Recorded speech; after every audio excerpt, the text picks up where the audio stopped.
কৃষ্ণ ভক্তিপদে দেবী সত্যবত্যই নমো নমঃ। তুলসী কানন যত্র যত্র পদ্মবনানি চ পুরাণ পাঠনাং যত্র তত্র সন্নিহিত হরি। ওং নমঃ শিবায় শান্তায় করুণাত্রায় হেতবে নিবেদয়ামি সত্মনাং তং গতি পরমেশ্বর। বাঞ্ছাকল্পতরুভ্যশ্চ কৃপা সিন্ধুভ্য এব চ পতিতানাং পাপিনেভ্যো সর্ববৈষ্ণবেভ্যো নমো নমঃ। জয় রূপ সনাতন ভট্ট রঘুনাথ, শ্রীজীব গোপাল ভট্ট দাস রঘুনাথ। এই ছয় গোসাই করি চরণ বন্দন, যাহা হইতে বিঘ্ননাশ অভীষ্ট পূরণ। দুর্গমে প্রতিমেহনধস্য স্খলত পদগতে মুহ, সকৃপা যষ্টিদানেন সন্ত সন্ত বলম বলম। ভজ শ্রীকৃষ্ণ চৈতন্য প্রভু নিত্যানন্দ, শ্রী অদ্বৈত গদাধর শিবাসাদি গৌর ভক্তবৃন্দ। হরে কৃষ্ণ কৃষ্ণ কৃষ্ণ হরে হরে, হরে রাম রাম রাম হরে হরে। দয়াল নিতাই গৌর প্রীতি প্রেমানন্দে হরে হরে হরে হরে।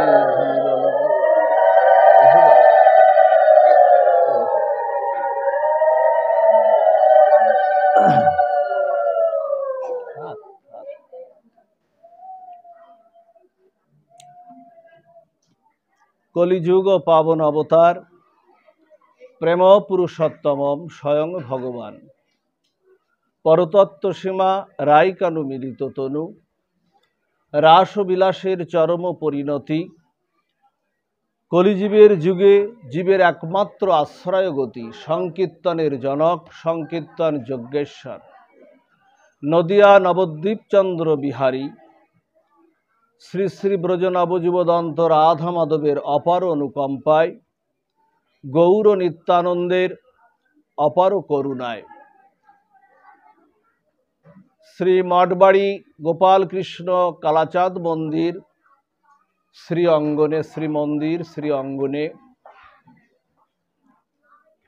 ভক্তের হরিকথা এবং ভক্ত সেবার বাসনায় আজকের এই কেশব্রত মাস এবং বিষ্ণু মধুসূদন মাসে আজকের এই মহামহেন্দ্রক্ষণে সাধুসঙ্গে হরিকথায় যে সকল সাধুগুরু বৈষ্ণব মণ্ডলী সুধী সজ্জন, জগৎমাতার অংশভূতা কল্যাণীয়া মাতৃমণ্ডলী, যারা অপ্রাকৃত অনিন্দ সুন্দর শ্রী ভগবানের নাম গুণ সুধা পানরত হয়ে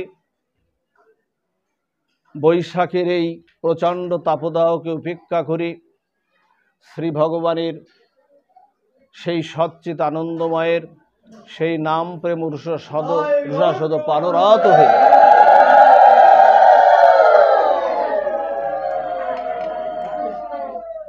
যারা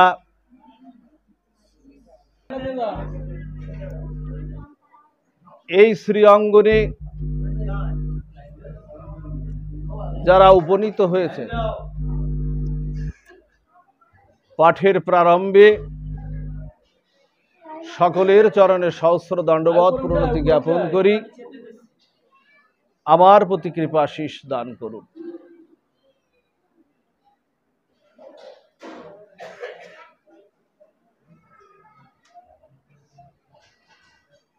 পরবরাদ্য শ্রী গুরু মহারাজ শ্রীদাম বৃন্দাবনস্থ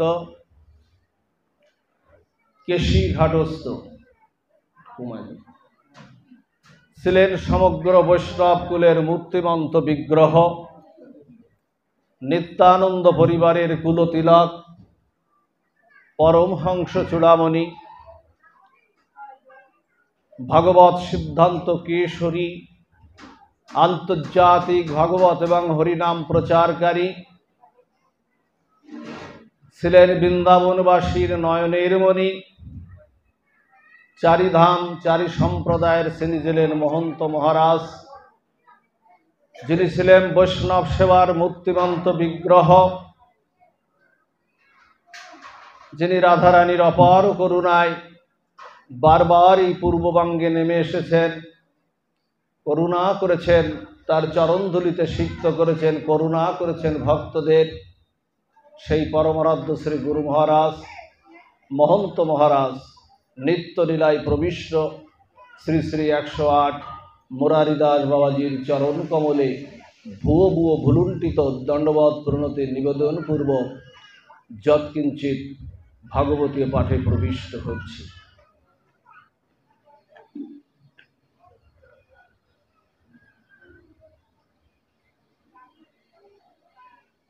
শুধু ভক্তমণ্ডলী, আপনারা জানেন নিত্যানন্দবাবুর প্রেম ও আবেশ মূরতি ছিলেন নরোত্তম দাস ঠাকুর। তিনি তার পয়ারে লিখেছেন যে শ্রীকৃষ্ণ চৈতন্য প্রভু দাসের অনুদাস, নরোত্তম দাস মাগে সেবা অভিলাষ। সেবা অভিলাষ সেই বাসনা তিনি জাগাচ্ছেন, যে আমার জন্য সেই বাসনা জাগে, সেবা অভিলাষের বাসনাটা যেন জাগে। এই সেবা অভিলাষের পরেই আমাদের আজকের যৎকিঞ্চিৎ আমাদের আস্বাদন।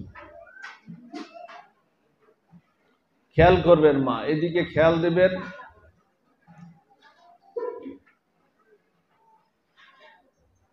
দেখুন, জগতে আমাদের যে তত্ত্বটি নিয়ে আমাদের বিদায় নেওয়া প্রয়োজন, বা যে তত্ত্বটি আমাদের এই মনুষ্য জীবনের উদ্ধারের একমাত্র যে তত্ত্বটি পথ, সেই তত্ত্বটি হলো কি মা? সেই তত্ত্বটি হলো প্রেম এবং ভক্তি। তো সেই প্রেম এবং ভক্তি এটা পাওয়ার একমাত্র উপায় হলো শ্রী ভগবানের সেবা অভিলাষ। অন্য কোনো উপায়ে হই হুল্লোড় করে, কোনো উপায়ে আমরা শ্রী ভগবানের চরণের সেই প্রেম এবং ভক্তি কোনো কালেই আমরা প্রাপ্তি হব না।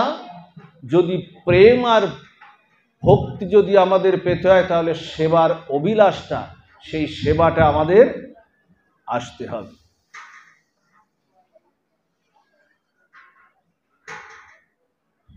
সেবা যে নিয়েছে,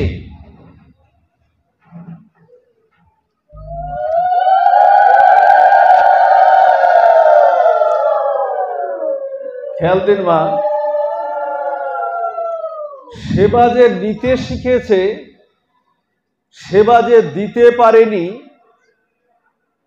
দিতে শেখেনি, তার হৃদয়ে কখনো শান্তি আসবে না, তার হৃদয়ে কোনো সুখ আসবে না। দেখবেন মা, খেয়াল দিন, কথাগুলো খেয়াল দিন, অপূর্ব এক তত্ত্ব। জানি না আপনাদের কতটুকু কৃপা হবে। বাড়িতে আমরা পরিবারের জন্য যখন নিত্য রান্না করি, মায়েরা করে না? নিত্য রান্নাটা মায়েরা যখন করে, প্রতিদিনই তো তাদের সেই নিত্য রান্নাটা এবং খাওয়া দাওয়াটা হয়। কিন্তু বাড়িতে যখন 5 জন বৈষ্ণব আসে, বৈষ্ণবের যখন রান্নাটা হয় এবং সেই রান্নাটা জগন্নাথ বা রাধা কালাচাঁদের চরণে নিবেদন করে যদি তাদেরকে সেই প্রসাদের ব্যবস্থাটা করা হয়, তা অন্য 10 দিনের চেয়ে ওই বৈষ্ণবকে সেবা দেওয়ার মাধ্যমে যে আনন্দটা, এই আনন্দটা কিন্তু ওইভাবে প্রতিদিনের যে সেবাটা হয়, সেই সেবাটা কিন্তু পাওয়া, সেই আনন্দটা কিন্তু পাওয়া যায় না। এজন্য সেবাটাই হলো মুখ্য, যা নরোত্তম দাস ঠাকুর মাগছেন। বলছেন নরোত্তম দাস মাগে সেবা অভিলাষ। দেখুন, এই সেবা নেওয়ার জন্য, এই সেবা দেওয়ার জন্য আবার শ্রীমতী রাধা ঠাকুরানী রূপ নিয়ে নিলেন। রাধা তো আসল রাধা কিন্তু আলাদা কোনো তত্ত্ব না। রাধা কৃষ্ণ এক আত্মা, ওরা 2 দেহ ধরি অনন্য বিলাসে রস আস্বাদন করি।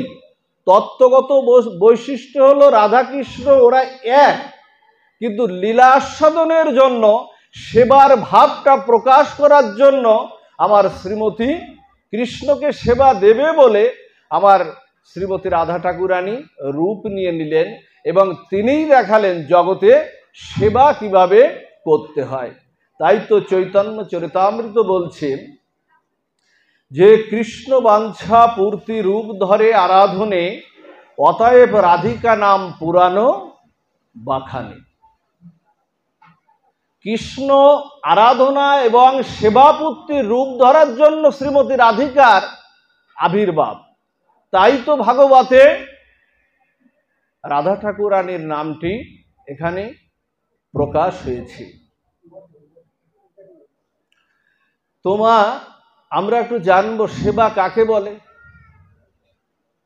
বাড়িতে আমরা যখন খাই না, বাড়িতে যখন আমরা অন্য অন্য দ্রব্যাদি দিয়ে আমরা খাই, তখন কিন্তু ওটাকে খাওয়া বলে। আর যখন ভগবানের অধরামৃত উচ্ছিষ্ট যখন যেটা পায় ওটাকে পাওয়া বলে। বাড়িতে যখন আমরা খাই, সাধারণভাবে আমরা গৃহস্থরা যা খাই ওটাকে বলে খাওয়া, আর ভগবানের অধরামৃত উচ্ছিষ্ট যেটা পায় ওটাকে বলে প্রসাদ পাওয়া। তাহলে সেবা কাকে বলে? ভাগবত পাঠ কিন্তু আসলে আমরা তো হইহুল্লোড়ের মধ্যে বেশি আমরা থাকি, কিন্তু ভাগবত পাঠটা আসলে হইহুল্লোড়ের জিনিস না, এটা বুঝার জিনিস, হৃদয়ঙ্গম করার জিনিস। কাকে বলে সেবা? সেবার সংক্ষেপে নামটা হলো যে নিজের কোনো সসুখ কামনা বাসনা বর্জিত হয়ে অন্য কাউকে আনন্দ দেওয়ার নামই হলো সেবা। তাহলে অন্য কাকে আনন্দ দেবেন? জগতে জগতে আনন্দ দেওয়ার মতো আছে নিতাই গৌর আছেন, আছে আমার রাধা ঠাকুরানী আছেন, রাধা মাধব আছেন। এছাড়া জগতে কাউকে আনন্দ দিয়ে তো সুখী হওয়া যায় না মা। জগতের সুখটা তাদের কাছেই, তাদের চরণ থেকেই সুখটা স্ফুরিত হয়। এজন্য বলছেন যে নিজের সসুখ কামনা বাসনা বিসর্জন দিয়ে শ্রী নিতাই গৌরকে, শ্রী রাধা মাধবকে সুখবিধান করার নামই হলো, এই রাধা কালাচাঁদকে সুখবিধান করার নামই হলো সেবা। যদি সেটা না হয় না মা, এই যে আজকে এখানে এসেছেন না মা, আর এই সেবাটা একদিন সাকার রূপ নিয়ে রাধা মাধব আপনাকে কৃপা করুণা করবেন। আজকে এখানে এই যে ভাগবত আপনারা শুনতে এসছেন, কালাচাঁদের চরণে এসছেন, এই ইচ্ছাটা তো আপনাদের হৃদয়ে জেগেছিল। দেখুন এই ইচ্ছাটা আপনাদের সাকার রূপ করিয়ে আজকে এখানে রাধা কালাচাঁদের চরণে নিয়ে এসে আপনাদের ফেলেছে। এটাই হলো সেবা। আসছেন এখানে, এই যে আমি এখানে হরি কথা বলছি, এই হরি কথা বলাও কিন্তু একটা সেবা। সেবা শুধু পঞ্চব্যঞ্জন সহকারে ভগবানের ভোগ নিবেদন করলাম সেটা সেবা কিন্তু না। হরি কথা এই যে বলছি এটাও কিন্তু সেবা। এবং আপনারাও যে হরি কথাটা শ্রবণ করছেন, কারণ আমি এখানে একা একা হরি কথা বললে হবে না তো। আপনারা ভক্ত যদি সামনে না থাকে, ভগবানের কথা যদি আপনাদের মতো শুদ্ধ ভক্তরা যদি শ্রবণ না করে, তাহলে আমার বলাটার কি কোনো সার্থকতা আছে? নাই তো। এজন্য এই যে আপনারা শুনছেন না, এটাও আপনারা সেবা দিচ্ছেন গোবিন্দের। আমি যেমন বলছি এটা সেবা দেওয়া হচ্ছে, আপনারা শুনছেন, এটা সেবা দেওয়া। সেবাতে কোনো ছোট বড় বুদ্ধি করা যাবে না। বলছেন যে এই যে কালাচাঁদের যিনি সেবা আচার্য আছেন, এখানে মঠ অধ্যক্ষ আছেন, তিনি ভগবানকে মালা পরাচ্ছেন বা এখানে সেবা দিচ্ছেন, চরণে তুলসী দিচ্ছেন, শৃঙ্গার করছেন, অর্চন করছেন। তার যেমন যেটা সেবা, ঠিক এই আশ্রমে যদি কোনো ভিত্ত থাকে, যারা আশ্রমটাকে পরিষ্কার পরিচ্ছন্ন করছে, মার্জন করছে, এবং ভক্তদের যারা মলমূত্র যারা প্রতিদিন পরিষ্কার করছে, ওটাও তাদের সেবা। কোনো ছোট বড় বুদ্ধি করা যাবে না। বরং বলেছেন, শাস্ত্র বলছেন, আমাদের গুরু মহারাজ বলছেন যে হীন সেবায়, বলছে ছোট সেবায়, হীন সেবায় সবচেয়ে করুণা এবং সবচেয়ে কৃপা বেশি পাওয়া যায়। বলছেন ঝাড়ু দিলে যেমন এই শ্রী অঙ্গনটা যেমন ঝকঝক করে, ঝাড়ু দিলে যেমন অঙ্গনটা ঝকঝক করে, আবার গুরু মহারাজ বলেন ওই ঝাড়ু দেওয়ার সাথে সাথে তার হৃদয় মন্দিরেও তেমন করে ঝকঝক করে প্রেম ভক্তিটা তার হৃদয়ে প্রকাশিত হয়ে যায়। এই যে শ্রীমন্দিরের যে ভগবানের যে থালাগুলো, যে প্রসাদের যে থালাগুলো এটু হয়ে যায়, সেই থালাগুলো যারা মার্জন করে না, যখন মার্জন করলে এটা চকচক করে না, শ্রী গুরুদেব বললেন তার হৃদয় মন্দিরও গোবিন্দ ঠিক ওই মার্জনের সাথে সাথে তার হৃদয় মন্দিরেও মার্জন করে প্রেম ভক্তি দিয়ে দেন। এই জন্য সেবাকে, যে এখানে যিনি মালা পরাচ্ছেন তার সেবাটা বড়, যিনি এখানে শ্রী অঙ্গনে ঝাড়ু দিচ্ছেন তার সেবাটা বড় না, বরং শাস্ত্র বলছে হীন কাজে কৃপা করুণাটা আরো বেশি। যেমন নিজেকে অযোগ্য হীন বুদ্ধি করা যেমন ভজনে কৃপা বেশি, নিজেকে অযোগ্য হীন বুদ্ধি তাহাতেই প্রেম, তাহাতেই সর্বসিদ্ধি। নিজেকে অযোগ্য, এই অযোগ্য না আমার দ্বারাই কিছু হয় না, আমার দ্বারাই ভগবানের সেবা হয় না, আমার দ্বারাই সাধু সেবা হয় না, আমার দ্বারাই ব্রত হয় না, আমার দ্বারাই মনে হয় হরিনাম জপটা হয় না। হরিদাস ঠাকুরের মতো, নামাচার্য হরিদাস ঠাকুর নিজেকে যবন অস্পৃশ্য ভেবে সাধুরা যাতে স্পর্শ না করে গরম তপ্ত বালুকার মাঝে ভজন করতেন, গরম বালির উপর নামাচার্য হরিদাস ঠাকুর।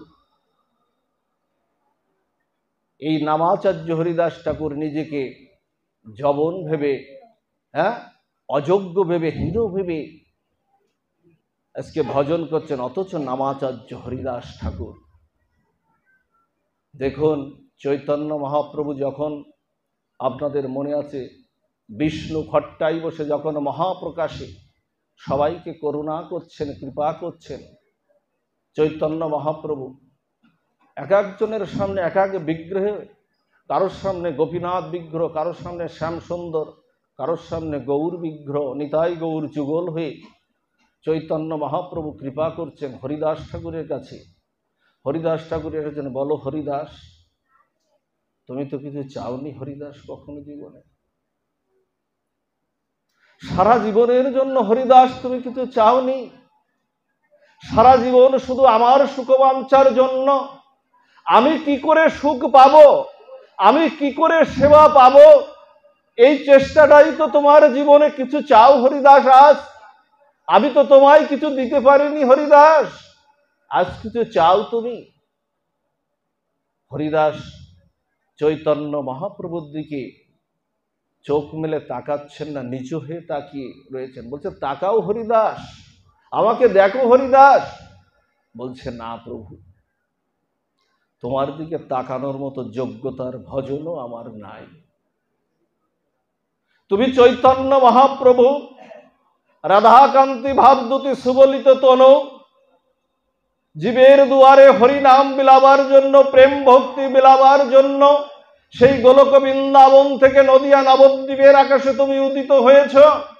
তোমার দিকে তাকানোর মতো যোগ্যতা আমার হরিদাসের নাই, অথচ তিনি নামাচার্য হরিদাস ঠাকুর। নিজেকে কত অযোগ্য মনে করছে হরিদাস ঠাকুর। বলছে তাকাও হরিদাস, দেখো আমাকে হরিদাস। হরিদাস কি বলছে জানেন? কিছু চাও হরিদাস, কিছু বর চাও, আজকে তুমি আমার কাছে কিছু চাও। কি বর চাইলো জানেন মা? যে বর চাওয়াটা আমরা কল্পনাও করতে পারি না। হরিদাস চাইলো, বলছে প্রভু বর দিতে যদি হয় তুমি এই বরই দাও, এই বরই দাও। আর তোমার চরণের যারা দাস, বলছে প্রভু বর দিতে হলে এই বরই দাও। তোমার চরণ ভজে যে সকল দাস, কথাগুলো বোঝা গেছে মা? তোমার চরণ ভজে যে সকল দাস, তাদের উচ্ছিষ্ট হয় যেন মোর গ্রাস। বলছেন সরাসরি ভগবানের প্রসাদ পাওয়ার জন্য তিনি বাঞ্ছা করছেন না। তিনি বাঞ্ছা করছেন যে এই সমস্ত সাধুগুরু বৈষ্ণবরা ভগবানের অধরামৃত উচ্ছিষ্ট খেয়ে যে পাতাটা পেলে যাবে, ওই পাতাটায় যদি যৎকিঞ্চিত অন্ন থাকে বা অন্যান্য প্রসাদ থাকে, হে চৈতন্য মহাপ্রভু ওই উচ্ছিষ্ট খেয়ে যেন আমার হৃদয়ে যেন প্রেম ভর্তি আসে, উচ্ছিষ্ট খেয়ে যেন আমার করুণা হয়। এই হলো হরিদাস ঠাকুর। ওমা, ভগবানকে ভোগ লাগালে কি হয়? কি হয় ভগবানকে ভোগ দিলে? বলেন কি হয়? তুলসী পত্র দিয়ে ভগবানকে ভোগ দিলে কি হয়? প্রসাদ হয় না মা? ওই প্রসাদটা যদি কোনো ভক্ত পায়, ভক্তরা পায়, তাহলে সেটা কি হয়? মহাপ্রসাদ হয়ে যায়। আর হরিদাস ঠাকুর চাচ্ছেন ওই মহাপ্রসাদ যদি কুমার যারা চরণের দাস তারা যদি পায়, তাদের পাতায় যে এটো কাটা পড়ে থাকবে, উচ্ছিষ্ট ছড়িয়ে ছিটিয়ে যারা পড়ে থাকবে, ওটা যেন আমার মোর হয় গ্রাস। অথচ এই হরিদাস ঠাকুর, যিনি যারা জগন্নাথ মন্দিরে গিয়েছেন, পুরীর সেই সিদ্ধ বকুলতলায় যখন হরিদাস ঠাকুর আর মহাপ্রভু যখন কৃষ্ণ কথা আলাপন শেষে যখন চৈতন্য মহাপ্রভু আমার হরিদাসকে আলিঙ্গন করতে যাচ্ছেন, বলছে না না তুমি ছুঁয়ো না প্রভু, না না তুমি ছুঁয়ো না। বলছে কেন? আমাকে স্পর্শ করো না প্রভু। কিন্তু চৈতন্য মহাপ্রভু কি বলছেন এখানে? যে হরিদাস নিজেকে এত ছোট ভাবছেন, সেই হরিদাসকে চৈতন্য মহাপ্রভু বলছেন, হরিদাস তোমায় স্পর্শে আমি পবিত্র হইতে। বলছে হরিদাস, আচ্ছা চৈতন্য মহাপ্রভুর কোনো অপবিত্রতা থাকতে পারে মা? আছে কি? মহাপ্রভুর যার শিকাগ্র থেকে নখাগ্র পর্যন্ত রসরাজ মহাভাব বিরাজ করে, সেই চৈতন্য মহাপ্রভুর কোনো অপবিত্রতা আছে কি মা? আমাদের থাকতে পারে, কিন্তু চৈতন্য মহাপ্রভুর কোনো অপবিত্রতা থাকতে পারে না। তিনি বলছেন তোমায় স্পর্শে আমি পবিত্র হইতে। হরিদাস, তোমার পবিত্র ধর্ম নাহিকো আমাতে। তোমার মধ্যে যে পবিত্র ধর্ম আছে, আমি গৌর হরি, আমার মধ্যেও সেই পবিত্র ধর্ম নাই। ক্ষণে ক্ষণে করো তুমি সর্বতীর্থ স্নান, ক্ষণে ক্ষণে করো তুমি তপযোগ্য দান, নিরন্তর করো তুমি চারি বেদ অধ্যয়ন, দ্বিজনাশী হইতে তুমি পরম পাবন। বলছেন এক হরিদাস তুমি সেবা করে, সেবা ভোগ বা না পঞ্চজন না করাও বা জন্য মহা খুশি করা, তাই নাম হই তুমি আছেও পুত্র, নাম হই তুমি চারিতায়ন করো, মাধ্যমে গণাত্রী যমুনা সকল নামের মাধ্যমে সন্ন্যাসী শ্রেষ্ঠ তুমি, মন থেকেও তুমি শ্রেষ্ঠ হরিদাস। শুধু নামের সেবা করে মা। ঠাকুর ঘরে গিয়েছিল হরিদাস, শোনা যায় কখনো? আমরা তো পাইনি। চৈতন্য চরিতামৃত বা হরিদাসের জীবনী তো পাইনি। হরিদাস কখনো ঠাকুর ঘরে গিয়েছিলেন কিনা? এক নাম সেবার কারণে আজকে নামাচার্যে ভূষিত হয়েছেন হরিদাস। এই জন্য সেবার বহু তত্ত্ব আছে, কোনো সেবাকে ছোট করা যাবে না মা। আপনাদের মনে আছে, হীন কাজগুলো আমরা করতে চাই না। যুধিষ্ঠির মহারাজ যখন রাজস্ব যজ্ঞ করেছিলেন, ঘুমাচ্ছে না? যুধিষ্ঠির মহারাজ যখন রাজস্ব যজ্ঞ করেছিলেন, সকল দায়িত্ব বন্টন হয়েছিল সবার কাছে। ভগবান শ্রীকৃষ্ণ তিনি যে যজ্ঞের, যিনি যজ্ঞেশ্বর, যজ্ঞের যজ্ঞেশ্বর কে মা? ভগবান কৃষ্ণ না মা? ভগবান বিষ্ণু বা কৃষ্ণ, তিনিই তো যজ্ঞেশ্বর। তিনি স্বয়ং সেখানে উপস্থিত। সেই ভগবান যজ্ঞেশ্বর তিনি শ্রীকৃষ্ণ যুধিষ্ঠির মহারাজের কাছে হাত জোড় করে বলছে, দাদা সবাইকে তো সব দায়িত্ব বন্টন করে দিলে, আমাকে দুটো দায়িত্ব দাও, আমাকে কিছু দায়িত্ব দাও। যুধিষ্ঠির মহারাজ বলছে, সব সেবা দেওয়া হয়ে গেছে, আর তো কোনো সেবা বাকি নাই, তোমাকে দেওয়ার মতো আর সেবা, তুমি তো যজ্ঞেশ্বর, কেন তুমি সেবা নিতে চাইছো? বলছে না, আমাকে দুটো দায়িত্ব আমাকে দাও। কি দায়িত্ব নিলেন জানেন মা? বলছে দুটো জায়গা এখনো খালি আছে, ওই দুটো দায়িত্ব আমাকে দাও। এই যজ্ঞে যত ভক্ত আসবে ভগবান শ্রীকৃষ্ণ জগৎকে দেখিয়ে গেলেন কিভাবে সেবা দিতে হয়। বলছেন এই যজ্ঞে যত ভক্ত আসবে আমি দুয়ারে দাঁড়িয়ে থাকবো, আমি ভগবান শ্রীকৃষ্ণ দুয়ারে দাঁড়িয়ে থেকে তাদের চরণ পদধৌত করব, জল দিয়ে চরণ ধৌত করব, পদধৌত করব। এই একটা দায়িত্ব আমি নিলাম, আমি তোমার কাছ থেকে যেচে সেদেই দায়িত্ব নিলাম ভগবান শ্রীকৃষ্ণ। আর যত ভক্ত এখানে প্রসাদ পাবে, রাষ্ট্রীয় যজ্ঞটা যে জায়গায় হয়েছিল সেটা তৎকালীন সময় 22 একর জায়গার পরে এই রাষ্ট্রীয় যজ্ঞটা হয়েছিল। কত ভক্ত এসেছিল? যত ভক্ত আসবে আমি ভগবান শ্রীকৃষ্ণ তাদের উচ্ছিষ্ট এবং এঁটো পাতাটা তোলার দায়িত্ব আমি নিলাম। এই দুটো দায়িত্ব সেদিন নিয়েছিলেন। এই জন্য সেবাতে কোনো ছোট বুদ্ধি, ছোট বড় বুদ্ধি করা যাবে না। যে যে সেবা করছে প্রত্যেকটি সেবাই ভগবানের কাছে প্রিয়, প্রত্যেকটি সেবাই প্রেম ভক্তি লাভ করা যায়। এই যে দেখুন, জগতে রাজা মহারাজের কথা আমরা তো অনেক শুনি, কিন্তু এই যে কত রাজা যায়, কত দেশে দেশে কত রাজা যায়, সব রাজার কথা কি আমরা গুণকীর্তন করি? মা, আমাদের কত রাজা, এই আমাদের বাংলাদেশে ভারতবর্ষে কত রাজা গেছে, কত রাজা আসছে, কতজন যাচ্ছে আসছে, এই রাজার গুণকীর্তন কি হয়? আমরা করি, ভাগবত আশ্রমে বসে করি, আমরা কারোর গুণকীর্তন কি এখানে করি? কিন্তু করি। ওই সব রাজার গুণকীর্তন না করলেও রাজা অম্বরীশের গুণকীর্তন কিন্তু আমরা, রাজা অম্বরীশের গুণকীর্তন করে যিনি নববিধা ভক্তি লাভ করেছিলেন, একাধারে তিনি নববিধা ভক্তি লাভ করেছিলেন রাজা অম্বরীশ, যিনি 64 ভজনাঙ্গ সেবা করতেন এবং সেই সেবার ভাগটা কাউকে দিতেন না। প্রতিদিন যমুনা থেকে জল এনে যিনি সপ্তদ্বীপের অধিপতি রাজা অম্বরীশ নববিধা ভক্তি লাভ করেছিলেন, সেই সপ্তদ্বীপের অধিপতি রাজা অম্বরীশ তার সমস্ত রাজকার্য সামলিয়ে তিনি ভগবানের সেবা করতেন। যমুনা থেকে জল এনে সেই জল দিয়ে যেমন মন্দির মার্জনা করতেন, সেই জল দিয়ে শ্রীবিগ্রহের স্নান অভিষেকও তিনি করাতেন এবং তুলসী চয়ন, পুষ্প চয়ন, অন্যান্য সেবা সবকিছু রাজা অম্বরীশ করতেন।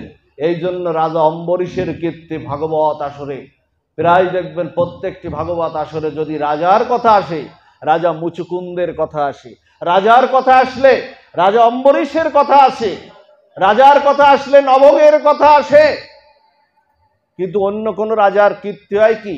কেন আসে? তাদের জীবন যৌবনটা, তাদের জীবনের সর্বস্বটা গৌর গোবিন্দ নিতাই গৌরের চরণে তারা উৎসর্গ করেছিলেন। এই জন্য তাদের কথাটা আজকে ভাগবত আসরে কীর্তিত হয়। এই রাজা অম্বরীশ রুটি দিয়ে ভোগ দিতেন, মানে রাজা অম্বরীশ যে প্রদেশে থাকতেন সেখানে অন্ন ভোগ লাগতো না, রুটি ছিল সেখানকার প্রধান খাদ্য। রুটি নিজে চাকি দিয়ে, এখনকার মতো ওই রকম বেলা না তো, গমগুলো পিষছেন চাকি দিয়ে। রাজা যিনি একাধারে তার কত শত শত পাইক পেয়াদা, কত চাকর দাস দাসী আছে, নিজেদের স্ত্রী পুত্র পরিজন আছে, কাউকে সেবা দিতে না, নিজেই চাকি দিয়ে রুটিগুলো, গমটা পিষছেন, রুটিগুলো বেলছেন রাজা অম্বরীশ। আর আমরা একটু সেবা দিতে গেলে ভগবানকে লজ্জা বোধ হয়। আমার গুরু মহারাজ আমি দেখেছি, তিনি যতক্ষণ পর্যন্ত, যতদিন পর্যন্ত সুস্থ ছিলেন, শেষে যখন তার চলৎ শক্তি ছিল, তখনও তিনি, আমরা ফেসবুকে, আমরা ইউটিউবে দেখেছি তিনি রুটি, কিভাবে রুটি নিজে নিজে, তার কি শিষ্যর অভাব ছিল গুরু মহারাজের? মুরারিদাস মোহন বাবাজি মহারাজের কি শিষ্যের অভাব? লক্ষ লক্ষ শিষ্য তার এই ভারত উপমহাদেশে, লক্ষ লক্ষ শিষ্য অভাব ছিল, নিজেই রুটিগুলো বেলছেন। ঠিক রাজা অম্বরীশ নিজেই রুটিগুলো পিষছেন। গা থেকে ঘাম ঝরছে, গা থেকে ঘাম ঝরছে, বাবা দ্রুত বসেন, প্রণাম করেন, দ্রুত বসেন। গা থেকে ঘাম ঝরছে, আর গা থেকে ঘাম যখন ঝরছে না, যখন ঝরছে, ওদিকে পিছন থেকে দেখছে কি জানেন? পিছন থেকে হঠাৎ করে বাতাসের একটা স্পর্শ রাজা অম্বরীশের অঙ্গে প্রতিভাত হচ্ছে। রাজা অম্বরীশ পিছন ফিরে দেখছে কি জানে, ভগবানের জন্য রুটি ভোগ লাগাবে বলে রুটি বেলছেন, আর পিছন থেকে দেখছেন শ্যামসুন্দর মুরলীধারী ভগবান শ্রীকৃষ্ণ পিছন থেকে ভক্তের কষ্ট হচ্ছে, ভক্তকে কষ্ট, পিছন থেকে তাকে বাতাস আলিঙ্গন করছে, বাতাস দিচ্ছেন রাজা অম্বরীশকে। অম্বরীশ মাথাটা ঘুরিয়ে দেখছে, আমার ভগবত বিগ্রহ, আমি যে বিগ্রহের সেবা করি সেই ভগবত বিগ্রহ আমার অঙ্গে বাতাসের ব্যজন করিয়ে দিচ্ছে, চরণে গিয়ে পড়ছে, প্রভু এটা তোমার মানায় না, প্রভু এহেন সেবা তোমার মানায় না, এ সেবা তোমার মানায় না। অম্বরীশ কি বলছেন, এই কথাটা বলার সাথে সাথে ভগবান বললেন, ওগো অম্বরীশ, তোমরা যেমন আমার সেবা করো, আমারও যে মনে হয় তোমাদের একটু সেবা করি, কারণ ভক্তের সেবা না করলে ভগবান নামটা জগতে মহিমান্বিত হয় না। ভগবানকে মহিমান্বিত উজ্জ্বল আলোকমণ্ডিত করে তো ভক্তরাই করে, ভক্তরাই এত গুণ কথা ভগবানের বলে বলেই তো ভগবান আজকে জগতে কীর্তিত।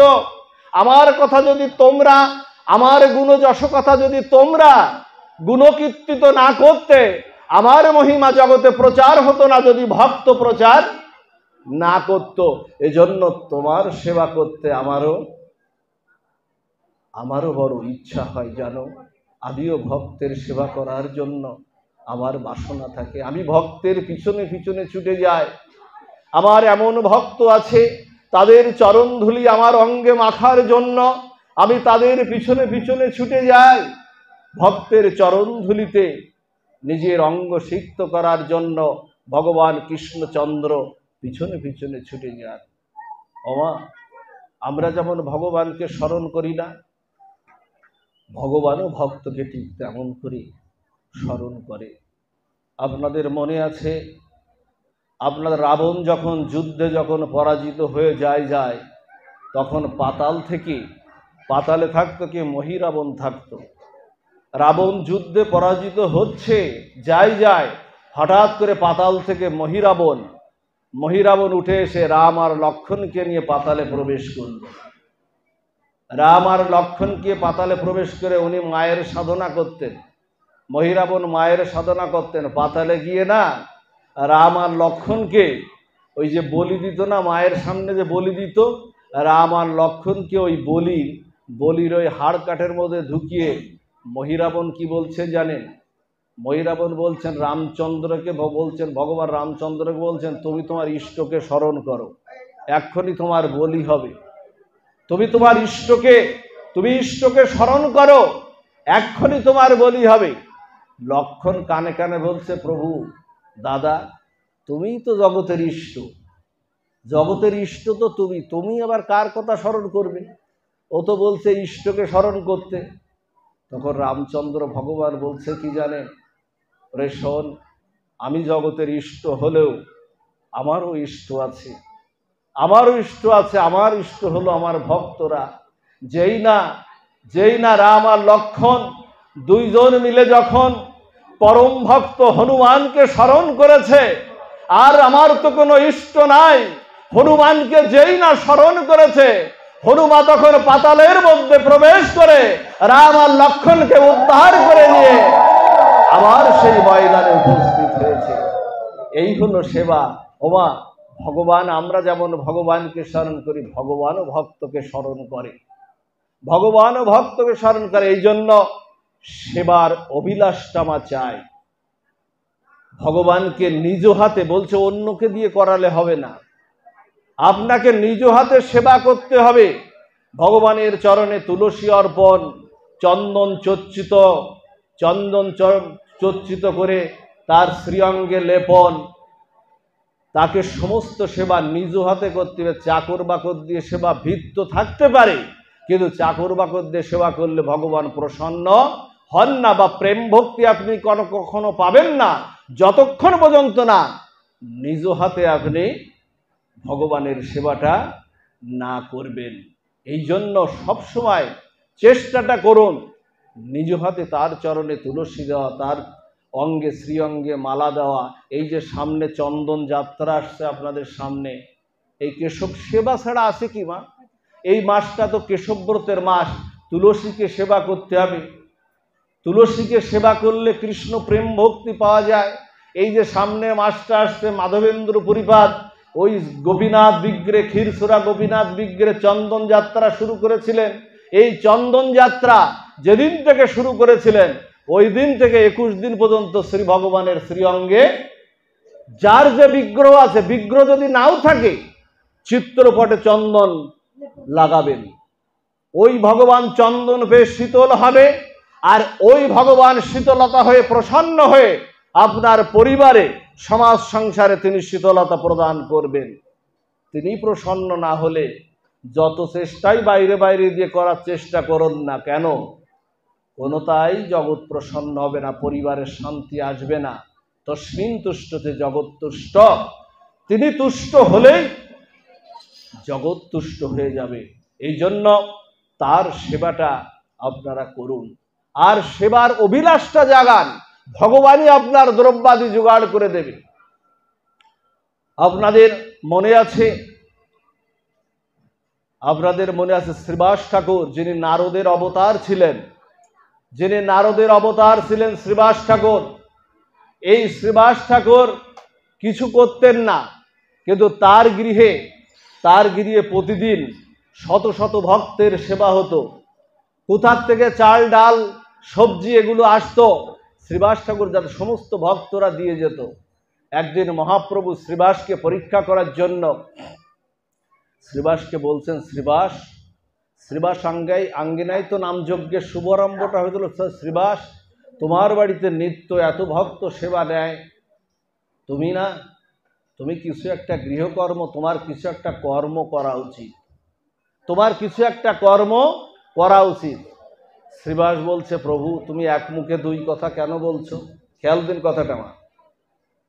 শ্রীবাসকে বলছে তোমার কিছু একটা আমরা যেমন প্রত্যেকটা একটা কর্মের, এখানে আমরা যারা আছি প্রত্যেকটা কর্মের সঙ্গে সংযুক্ত না, তেমনি শ্রীবাসকে বলছেন তোমার একটা কর্ম করা উচিত। এত ভক্ত তোমার বাড়িতে সেবা নেয়, তুমি কিছুটা কর্ম না করলে, এত কিছু অর্থ না হলে তুমি সেবা দেবে কি করে?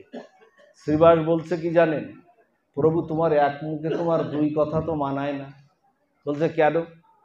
বলছে তুমি তো এক মুখে দুই কথা বলছো, তুমি তো গীতার নবম অধ্যায়ে তুমি তো গৌর হরি হয়ে এবার এসেছো, কিন্তু তুমি ভগবান শ্রীকৃষ্ণ হয়ে কুরুক্ষেত্রের যুদ্ধের ময়দানে অর্জুনকে তুমি গীতা উপদেশ করেছিলে নবম অধ্যায়ের 22 শ্লোকে, যে অনন্য চিন্তয়ন্ত মাং জন পূজ্যুপাসতে তেসাং নিত্যাভিযুক্তানাং যোগস্কেম বহম মহম। তুমি বলেছিলে প্রভু অনন্য চিত্তে তোমার যে ভজন করে তার যোগ এবং ক্ষেম আমি দুটো বহন করি, তুমি বলেছিলে না? বলেছিলাম তো, তারপরেও তোমার কিছু করা উচিত। তখন চৈতন্য মহাপ্রভুকে নিয়ে ঘরের মধ্যে নিয়ে গেল শ্রীবাস ঠাকুর।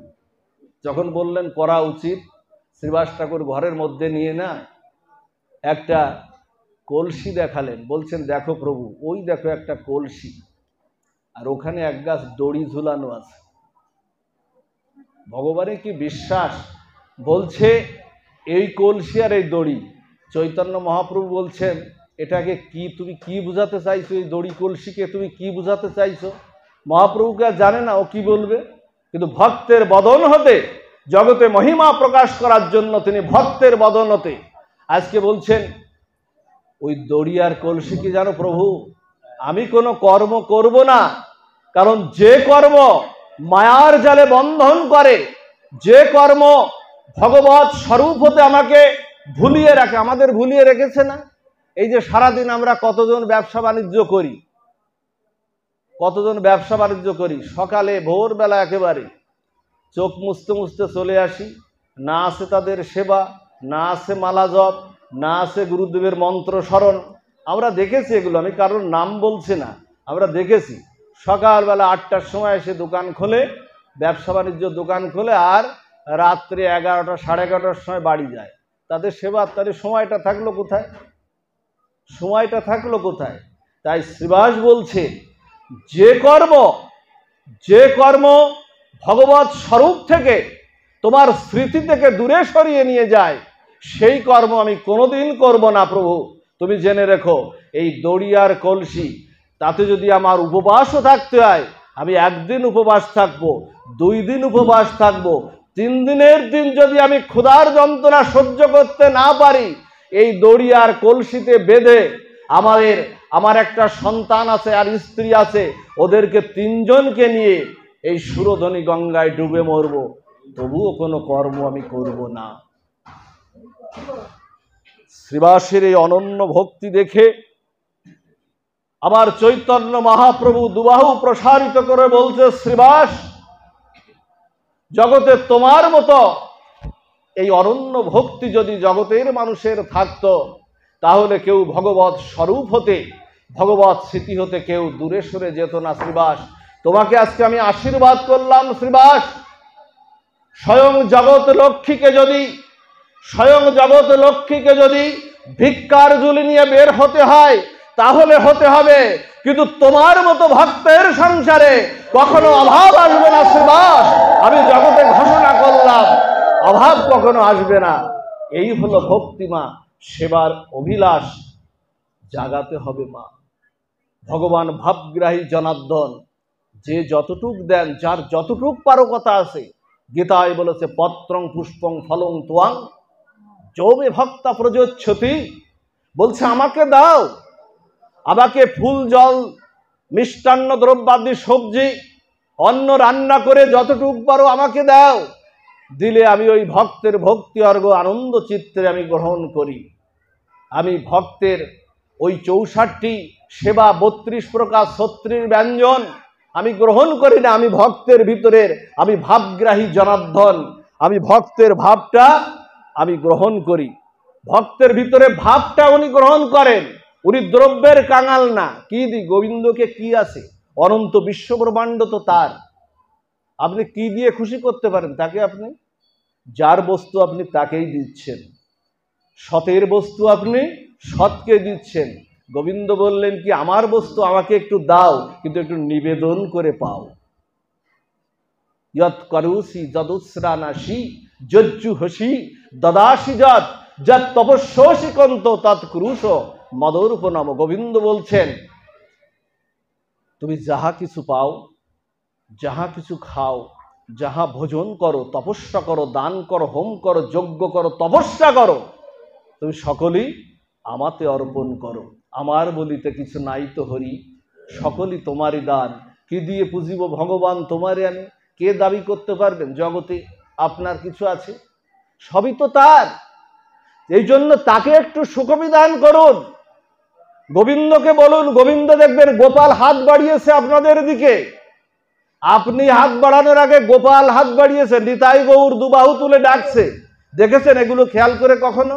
গোপাল কি আপনার কাছে মিষ্টি খাওয়ার জন্য চাচ্ছে নাকি? গোপালের নাড়ু সন্দেশ খাওয়ার অভাব? গোপাল, আপনি হাত বাড়ানোর আগে গোপাল হাত বাড়িয়েছে। গোপাল হাত বাড়িয়ে কি বলছে জানেন? যে জগৎ তোর জন্য সৃষ্টি করেছি, অনন্ত বিশ্ব ব্রহ্মাণ্ডের ঐশ্বর্য আমি দিয়েছি, চন্দ্রের চন্দ্রিমা দিয়েছি, সূর্যের কিরণ দিয়েছি, ফুল ফল শস্য শ্যামলায় তোর জীবনটা সংসার স্ত্রী পুত্র পরিজনে আমি ভরে দিয়েছি, আত্মীয় স্বজনে।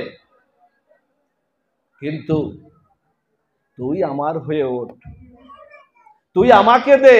গোপাল, তুমি কি চাইছো?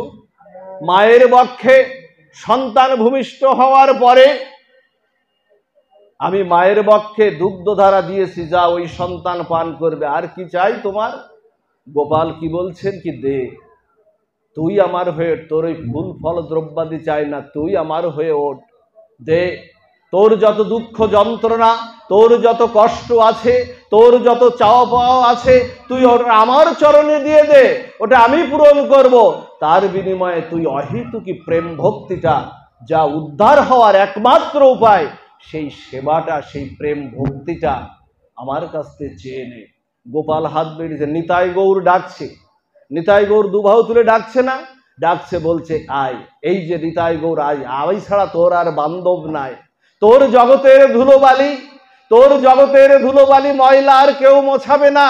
ওমা, কোনো সন্তান যদি, ছোট্ট সন্তান যদি মলমূত্র ত্যাগ করে, মা 2-4 গাল খেতে বসেছে, মা 2-4 গাল কেবল খেতে বসেছে, সন্তান মলমূত্র ত্যাগ করেছে, বাবার কাছে গিয়েছে, বাবা আমাকে একটু পরিষ্কার করে দাও। বাবা বলছে এই যা যা, ওটা আমার কাজ না, মার কাছে যা। ওই মলমূত্র পরিষ্কার করা আমার কাজ? বাবা বলছে আমার কাজ ওটা, যা যা মার কাছে যা। মা কি করছে জানেন? মা কেবল 2 গাল গালে দিয়েছে, সন্তান দৌড়াতে দৌড়াতে মায়ের আঁচল ধরে টানছে। তখন আবার হাতটা ধুয়ে ওই সন্তানকে মলমূত্র পরিষ্কার করিয়ে কোলের মুছিয়ে কোলের পারে বসে মা আবার 2 গাল যেমন খাচ্ছে, সন্তানের বদনেও 1 গাল তুলে দিচ্ছে না? এই জন্য তো চৈতন্য চরিতামৃত বলছেন মহাপ্রভু চৈতন্য মহাপ্রভু এবার বাবার মতো না, চৈতন্য মহাপ্রভু এসেছেন মায়ের মতো। ব্রজনন্দ হইল যে শচীসুত হইল সেই। আচ্ছা, এখানে জগন্নাথ মিশ্রের নামটা বলতে পারতেন না? যে ব্রজেন্দ্র নন্দন হইল যে, জগন্নাথ মিশ্রের পুত্র হইল সেই, তা বললেন না কেন? এখানে বললেন ব্রজেন্দ্র নন্দন হইল যে শচীসুত হইল সেই। নিতাই গৌর ডাকছেন, বলছেন ওই মলমূত্র আমি মায়ের মতো করে এসেছি, দুবাহু তুলে দেখবেন। নিতাইয়ের হাতটা ডাকছে আর গৌরের হাতটা দুবাহু তুলে বলছে তোর ওই মলমূত্র কেউ আর মুছবে না, জীবের কামনা বাসনার ধুলি আর কেউ মুছবে না, তোর মায়ার জঞ্জাল আর কেউ পরিষ্কার করবে না। নিতাই গৌর দুবাহু হাত তুলে বলছেন ওরে আমার কাছে আয়, দুবাহু তুলে আমি তোদের সমস্ত কিছু পরিষ্কার করে দিয়ে আমি তোদের প্রেম ভক্তি দিয়ে দেব। এটা মহাপ্রভু ডাকছেন। কোথায় যাবেন আপনি মা? সব জায়গায় সেবা, সেবা ছাড়া কোনো কিছু নাই। ওমা আপনাদের মনে আছে 5টি গ্রাম চাইতে গিয়েছিলেন? কে গিয়েছিলেন বলেন? কে গিয়েছিলেন? ভাগবত তো শোনেন, বড় বড় আলোচক এখানে আসে, কই উত্তর তো দিতে পারছেন না মা। তাহলে কি হল? 5টি গ্রাম চাইতে গিয়েছিলেন ভগবান কৃষ্ণচন্দ্র। কার কাছে? দুর্যোধনের কাছে গিয়েছিলেন যে পঞ্চ পাণ্ডবদের জন্য 5টা গ্রাম দাও। কৃষ্ণ আসবেন বলে তোরণ করেছেন, আলোকসজ্জা করেছেন, দুর্যোধন দুঃশাসন অভিবাদন করেছেন, রাস অভিবাদন করেছেন। কৃষ্ণকে সজ্জায় আলোকসজ্জা হেয়িত করে 56 ভোগ 36 ব্যঞ্জনও রান্না করেছেন কৃষ্ণের জন্য। রান্না করলে বলছেন যুদ্ধটা থামাও, মাত্র 5টা গ্রাম দাও, 5টা গ্রাম দাও, পঞ্চ পাণ্ডবদের মধ্যে 5টা গ্রাম দাও। দুর্যোধন বলেছিলেন বিনা যুদ্ধে নাহি দেব সূচাগ্র মেদিনী। বলছে একটা সূচের পরিমাণ জায়গাও আমি দেব না। ওই যুধিষ্ঠির, ভীম, অর্জুন, নকুল, সহদেবকে যুদ্ধ ছাড়া 55 কোটি লোক মারা গিয়েছিল এই কুরুক্ষেত্রের যুদ্ধে, যা পৃথিবীর ইতিহাসে আজ কোনো যুদ্ধে এত লোক মারা যায়নি। ওই দুর্যোধন বলেছেন তোমার জন্য সেবার আয়োজন করেছি। ভগবান সেখানে সেখানে নিলেন না, কারণ ওখানে ছিল কপটতা, সেবার কপটতা ছিল। বলছে ওখানে সেবার ভাবটা ছিল, এই জন্য ভাব থাকতে হবে। ভগবান বললেন আমি ভাবগ্রাহী জনার্দন, আমি ওই দ্রব্যের কামাল না, আমি কাঙাল না, আমি ভক্তির কাঙাল, আমি ভক্তের ভক্তি ভাবটা গ্রহণ করি। ওটা পরিত্যাগ করলেন। দুর্যোধনের রাজন্য, রাজ প্রাসাদ, রাজ ঐশ্বর্য পরিত্যাগ করে ভগবান কার ঘরে গেলেন? এটা জানি আমরা, বিদুরের ঘরে গেলেন। বিদুরের ঘরে তো কিছু নাই, কাঙাল বিদুর, একেবারে কাঙাল বিদুর, কাঙাল, কিছুই নাই। বিদুরের স্ত্রী মাতাজি স্নানরত অবস্থায় ছিল। ভগবান কৃষ্ণচন্দ্র গিয়েই বলছে কি জানেন? ওমা কিছু খেতে দাও, আমি ক্ষুধার্ত। ভগবানেরও ক্ষুধা লাগে মা, ভগবানও ক্ষুধা লাগে। ভক্ত যদি সেইভাবে দেয় ভগবানেরও ক্ষুধা লাগে। তিনি অহং ভক্ত পরাধীন, ভগবানের ক্ষুধা। বলছে আমাকে সেবা দাও, আমাকে কিছু খেতে দাও। বিদুরের ঘরে, বিদুরের স্ত্রী, বিদুর তখন খুদ অন্ন ভিক্ষায় গিয়েছেন, তখন কেউ ছিল না ঘরে, অন্য কেউ ছিল না। বিদুরের স্ত্রী দেখছেন ভগবান কৃষ্ণচন্দ্র এসে গেছেন আমার দুয়ারে। বলছেন প্রভু তুমি এসেছো আমার ঘরে, প্রতিদিন ননিসানা সন্দেশ মাখন দিয়ে আমি কত অনাথের নাথ বলে তোমাকে ডাকি প্রভু, তুমি তো আসো না। আজ আমি রিক্ত, আমি নিঃস্ব, আমার হাতে কিছু নাই তোমার সেবা দেওয়ার জন্য। আজ তুমি আমার ঘরে এসেছো, কাঙালের ঘরে এসেছো। হঠাৎ করে ঘুরতে ঘুরতে দেখে কি এদিক যাচ্ছে, একবার ওদিকে যাচ্ছে, একবার ওই দিকে যাচ্ছে, ওই ভাব শুরু হয়ে গেছে। জগৎকে দেখিয়ে বলছে, ওই দেখো ভক্তের ভাব, ওই উৎকণ্ঠাটা আমি গ্রহণ করি। সেবা দেওয়ার জন্য যে উৎকণ্ঠাটা না, ভিতরের ভাবটা, সংকল্পটা, ওই উৎকণ্ঠাটা আমি গ্রহণ করি। এবার কি করলেন জানি, খুঁজতে খুঁজতে খুঁজতে খুঁজতে দেখে এক কোনায় একটা কলা ছিল। এমন উৎকণ্ঠা, এমন ভাব হয়েছে যে কলাটা দিতে গিয়ে ছুলে কলাটাই ফেলে দিলেন, খোসাটা ভগবানের কাছে নিবেদন করছেন। আর ভগবান ভক্তের সেই ভক্তি অর্ঘ, সেই কলার খোসাটা চর্বণ করছেন। ভগবান বলছেন, আমি কলাও খাই না, আমি কলার খোসাও খাই না, আমি ভক্তের ভাবটা আমি গ্রহণ করি। কলার খোসা উনি গ্রহণ করছেন। আর কলার খোসা যখন গ্রহণ করছে, ওদিক বিদুর খুদ অন্ন ভিক্ষা করে পিছন থেকে দেখছে ভগবান কৃষ্ণচন্দ্র কলার খোসা। বলছেন, প্রভু তুমি কলার খোসা খাচ্ছ? বলছে, না না, এটা কলার খোসা না, এটা ভক্তের ভক্তিভাব, প্রেম ভাব দিয়ে আমাকে দিয়েছে। তুমি কি এনেছো? বলছে, প্রভু আমি খুদ অন্ন ভিক্ষা করে এনেছি। বলছে, তাড়াতাড়ি রান্না করো, আমি ক্ষুধার্ত বুভুক্ত, তাড়াতাড়ি রান্না করো, আমি ওটাই আমি পাবো। জানেন, ভগবান সেখানে পেলেন। এজন্য শুধু পঞ্চব্যঞ্জন সহকারে রান্না না, ভিতরের যে কথাটা আপনাদের একটু বোঝাতে চাইছি, ভিতরের ভাবটা একটু জাগরিত করুন। এই ভাব না আসলে কখনো সেবা, শুধু আপনি কীর্তন করেও সেবা দিতে পারেন। জানেন, বৃন্দাবনে একজন ভক্ত ছিলেন। এসব ভক্ত চরিত্র শুনলে না হৃদয় বড় পবিত্র হয়ে যায়। ভক্ত চরিত্র দেখবেন, ভাগবতের প্রথমেই সব ভক্ত চরিত্র আগে। ভাগবতের প্রথমে কৃষ্ণের কথা কিন্তু নাই, প্রথমে হলো ভক্ত চরিত্র। অম্বরীশ, খট্টাঙ্গ, হ্যাঁ, সমস্ত ভক্ত চরিত্র দেখবেন, খুলে দেখবেন ভক্ত চরিত্র। একজন ভক্ত ছিলেন অন্ধ সুরদাস। এই সুরদাস ছিল জন্মান্ধ একেবারে। এত সুন্দর কীর্তন করত, ভগবানকে আনন্দ দিত। এই সুরদাস সুদাম বৃন্দাবনে ভগবান কৃষ্ণচন্দ্র দুপুরবেলার ভোগটা পেয়ে এই সুরদাসের কীর্তন শোনার জন্য ওই আশ্রমে চলে যেতেন, প্রতিদিন যেতেন। একদিন যেতে যেতে না, শ্রীমতী রাধা ঠাকুরানীর কাছে উনি ধরা পড়ে গেছেন। তুমি যাচ্ছ কৃষ্ণ ভগবান শ্যাম, তুমি কোথায় যাও? ভোজ করে অপসুরে কীর্তন করে। দেখবে না, জয়দেবের গীত গোবিন্দ কীর্তন আছে না, ভগবানের প্রসন্ন হন একেবারে।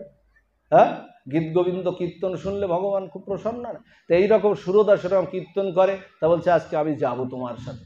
রাধা ঠাকুরানী বলছেন, আমি তোমার সাথে যাব।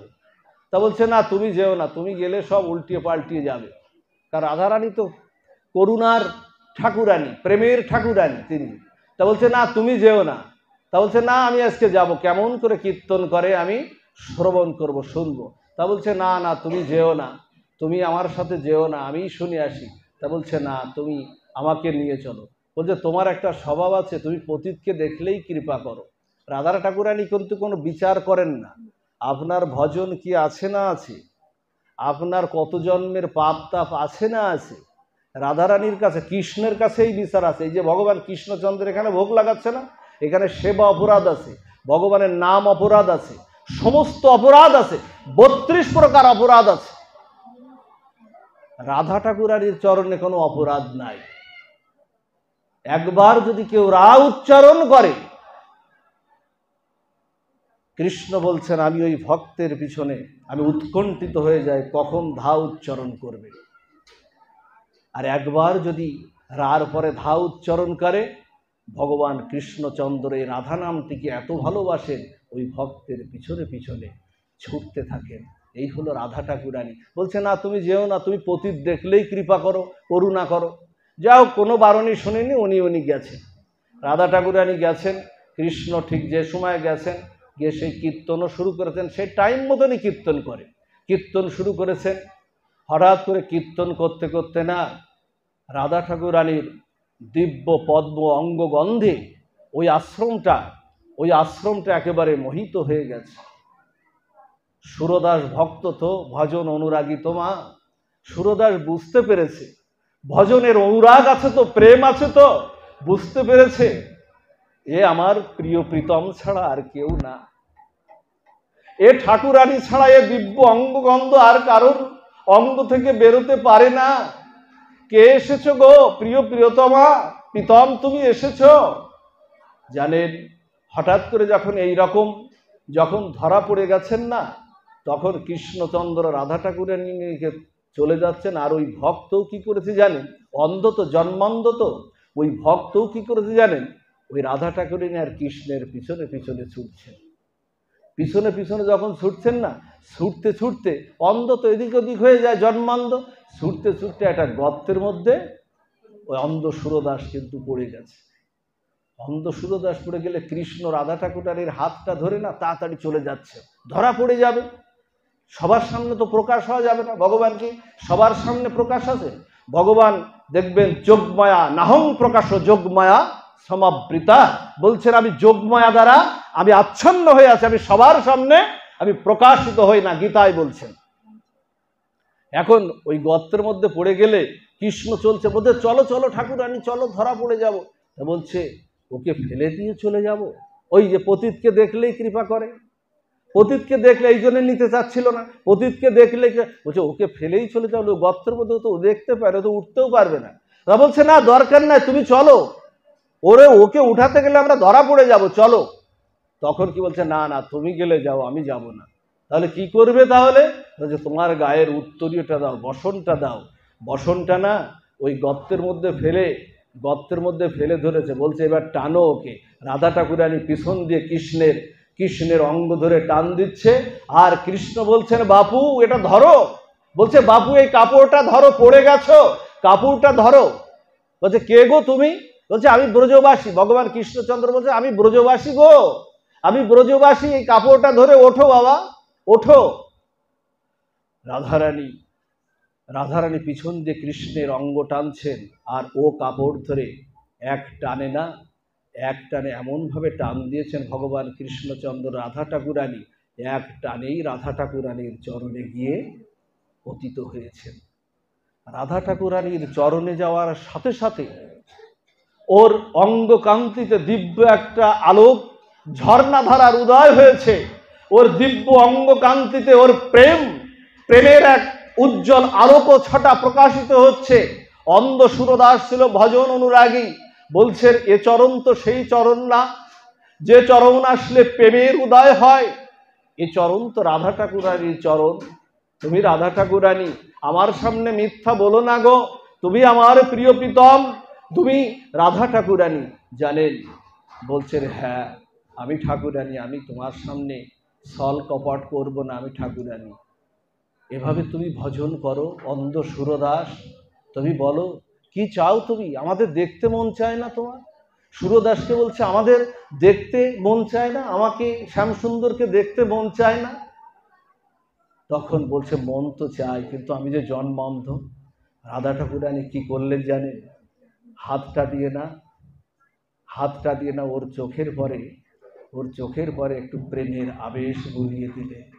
মুহূর্তের মধ্যে জন্ম অন্ততা কেটে ওদের শ্যামসুন্দর আর মুরলীধারীকে দর্শন করলো। দর্শন করার সাথে সাথে না যে রূপ ওরা দর্শন করলো, ওমা জগতের আর কোনো রূপ আছে তাদের কাছে? সনাতন গোস্বামী বলেন না, কৃষ্ণের মধুর রূপ শুনো সনাতন, যে রূপের এক কোণ ডুবাই ত্রিভুবন, সর্বপ্রাণী করে আকর্ষণ। বলছেন কৃষ্ণচন্দ্রের যে রূপ আছে, গুণ আছে, আবার ঠাকুরানীর যে রূপ গুণ আছে, তার এক কোণে 14 ভুবন মোহিত হয়ে আছে। আর যদি তার সর্ব অঙ্গের রূপটা যদি পৃথিবীতে আসতো তাহলে কি হতো? ওই রূপ দেখার পরে না রাধা ঠাকুরানী বলছেন তুমি একটা বর চেয়ে নাও, তুমি তো পেয়েছো আমাদের, তুমি একটা বর চেয়ে নাও, তোমার প্রতি প্রসন্ন হয়েছি। কি বর চাইলো জানেন মা? এই জায়গাটাই আপনাদের কথা। বরটা সুরদাস চাইলো, ঠাকুরানী বর যদি দিতে হয় তুমি এই বরই দাও, আমাকে আবার তুমি অন্ধ করে দাও। ঠাকুরানী শ্যামসুন্দর বলছে আবার তুমি অন্ধ হতে চাইছো কেন? কেন তুমি অন্ধ হতে চাইছো?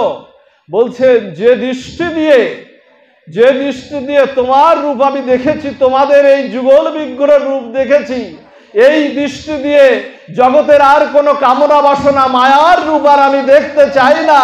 জগতের তোমার রূপটাই আমি আবার অন্ধ হয়ে তোমার সেই রূপটা আবার আমি দেখতে চাই। ও মা, জগতে দেখুন, সব রূপ দেখুন, কিন্তু ভগবানের রূপটা ভিতরে একটু জাগিয়ে একটু রাখুন।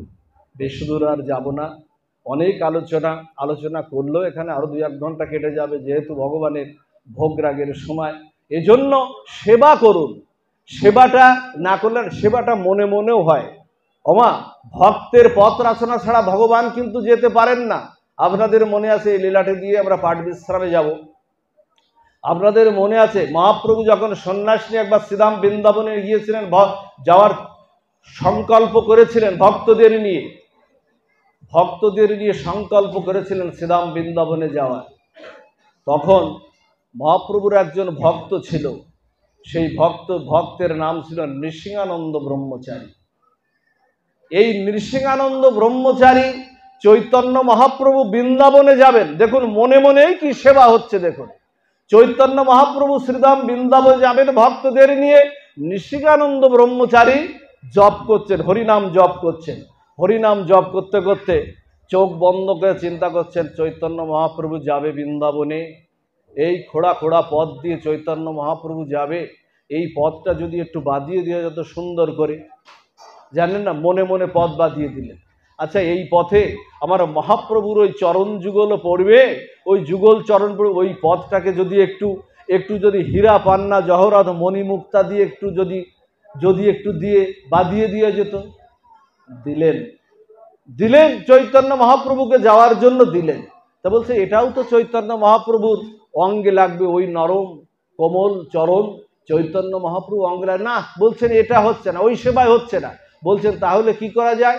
মনে মনে জপ করছেন আর ভিতরে ভাবছেন। দেখুন, জপ করে তাহলে কি করা যায়? তাহলে এক কাজ করি, অতসী ফুলগুলো খুব নরম হয়, এই অতসী ফুলে যদি সমস্ত চৈতন্য মহাপ্রভুর বৃন্দাবন যাওয়ার পথটা অতসী ফুল দিয়ে যদি একটু পথটা রচনা করা যায়, ওটা দিলেন। এইবার চৈতন্য মহাপ্রভু যেতে পারবেন। এইবার কি করছে জানেন?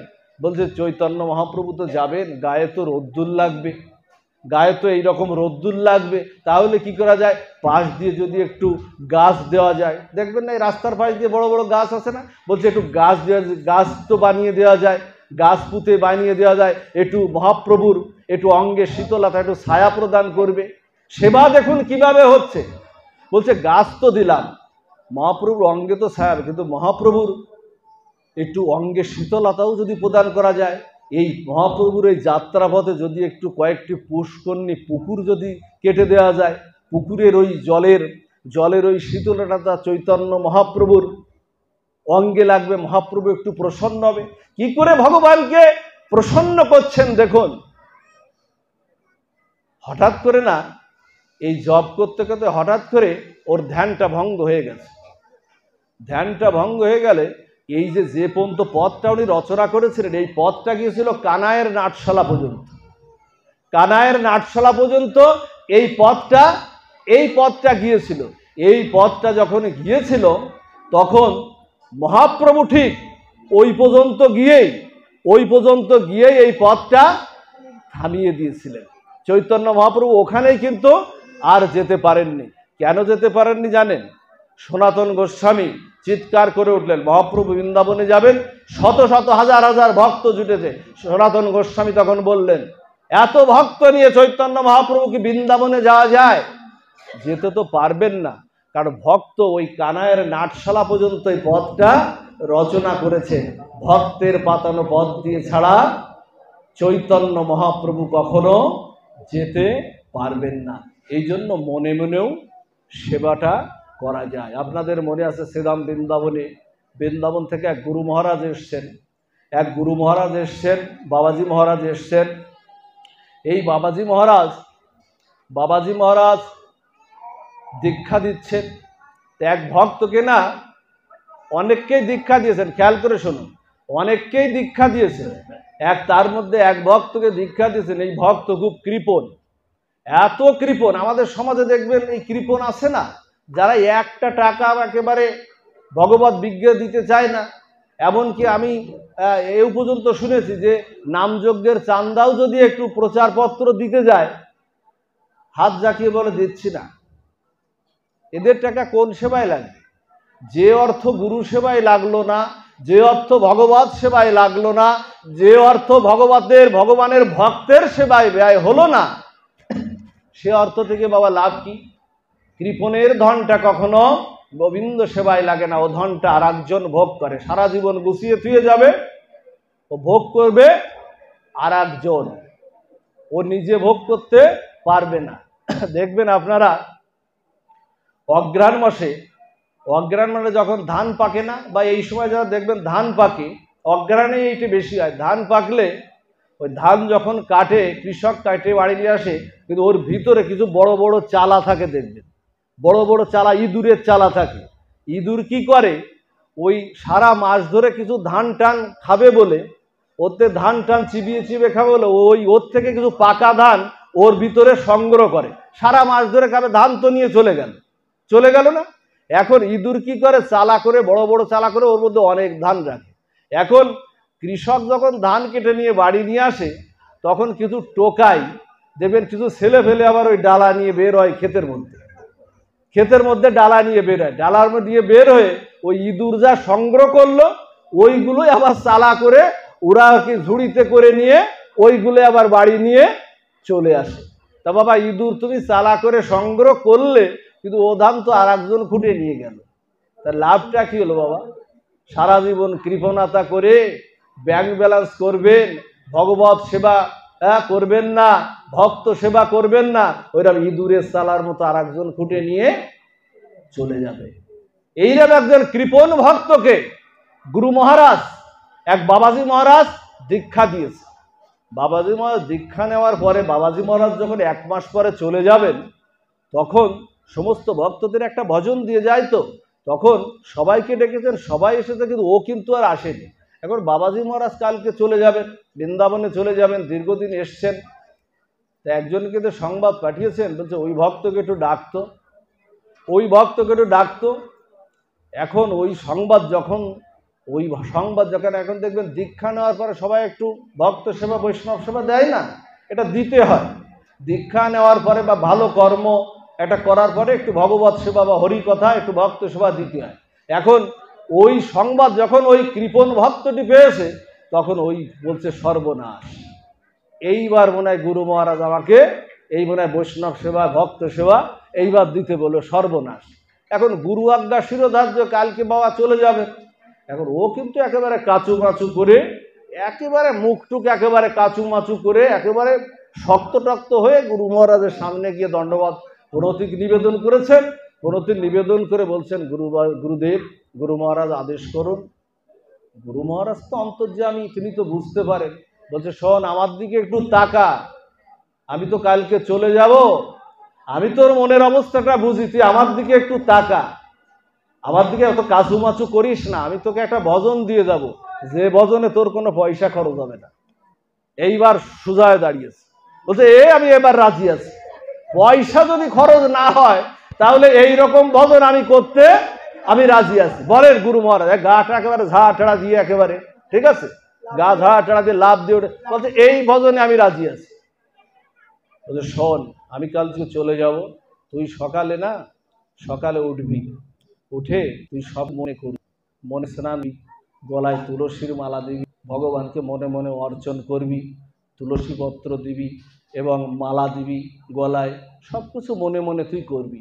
আর পঞ্চব্যঞ্জন সহকারে ভগবানকে প্রতিদিন মনে মনে রান্না করবি, সব মনে মনে তোর যা কিছু মন চায়, ভালো ভালো খাবারগুলো একেবারে লেব্য এই সব যত কিছু আছে, এই সব কিছু মনে মনে তুই রান্না করে ভগবানকে দিবি, দিয়ে মনে তুলসী পত্র দিবি, মনে মনে ভগবানকে ভোগ নিবেদন করবি। ও বলছে, প্রভু গুরু মহারাজ, আমি এটাতে একেবারে আপনার এই সিদ্ধান্তে আমি খুব প্রসন্ন হয়ে গেছি প্রভু, এই তো আমি চাচ্ছিলাম, পয়সা খরচ মনে। গুরু মহারাজ চলে গেছে। সদ্গুরুদেবের কৃপা তো। সদ্গুরুদেব যে যাকে যে ভজন দেয় সেটাই করুণা। এই জন্য এই গুরুকরণ করার আগে অন্ততপক্ষে একটু চিন্তা ভাবনা করে করবেন। গুরুকরণে যদি ভুল হয়ে যায় জীবনে, দুটো জিনিস, বিবাহ যদি নির্ণয় ভুল হয়ে যায় তার আর শান্তি নাই। সে মায়েদের বেলা হোক বাবার বেলায় হোক, বিবাহ নির্ণয় ভুল হয়ে গেলে আর শান্তি নাই। আর এই গুরুকরণ যদি ভুল হয়ে যায়, তিনি যদি সদ্গুরুদেব না হন, তাহলে তার আর যন্ত্রণার আর অবধি কিন্তু নাই। এই জন্য একবারের জায়গা 10 বার ভাববেন। গুরুকরণ করার আগে তাকে নিয়ে 10 বার ভাববেন, ভেবে তারপরে সিদ্ধান্ত নেবেন। কুলগুরু হলেই যে তার কাছ থেকে দীক্ষা নিতে হবে এমন কোনো কথা শাস্ত্রে বলেনি। তবে সিদ্ধান্ত হচ্ছে কুলগুরু যদি সদ্গুরুদেব হন, অবশ্যই তার কাছ থেকে দীক্ষা নেবেন। আর কুলগুরু যদি অনাচারী হন, বা তিনি যদি শাস্ত্র ভজনে নিপুণ না হন, তিনি যদি আমিষ আহার গ্রহণ করেন, তার যদি কৃষ্ণ অনুরাগী না হন, তাহলে তার কাছ থেকে কোনো রকম দীক্ষা নেওয়া যাবে না। অবশ্যই তাকে ত্যাগ করে অন্য কোনো গুরু সদ্গুরুদেবের কাছ থেকে দীক্ষাটা নিতে হবে। এটা শাস্ত্র সিদ্ধান্ত। ও প্রতিদিন ওইভাবে ভোগ লাগায়, 6 মাস হয়ে গেছে, আস্তে আস্তে কৃপা হচ্ছে। তো সদ্গুরুদেব ভজন দিয়ে গেছে, গুরুদেব বাবাজি মহারাজ ভজন দিয়ে গেছে, কৃপা হচ্ছে আস্তে আস্তে। হতে হতে না একদিনও চিন্তা করছে কি, প্রতিদিন তো নানান রকম ভোগ লাগায়, আজকে মনে মনেই তো দেব, আজকে একটু ভগবানের জন্য বেশি বেশি করে একটু পরমান্ন, একটু পায়েস রান্না করবো। খেয়াল দিন মা, পায়েস রান্না করবো। ও বাজার থেকে এবারে গোবিন্দভোগ চাল এনেছে, চিনি এনেছে, যে কয় কেজি লাগে, পয়সা খরচের ব্যাপার নেই তো। চিনি এনেছে, গোবিন্দভোগ চাল এনেছে, কিশমিশ এনেছে, মিশ্রি এনেছে, আর বড় এক গামলা পরমান্ন রান্না করেছে। বড় এক গামলা পরমান্ন রান্না করে এবার ভগবানকে ভোগ দেবে, তাও তো মনে মনে। তুলসী পত্র দিয়েছে। এখন ভগবানের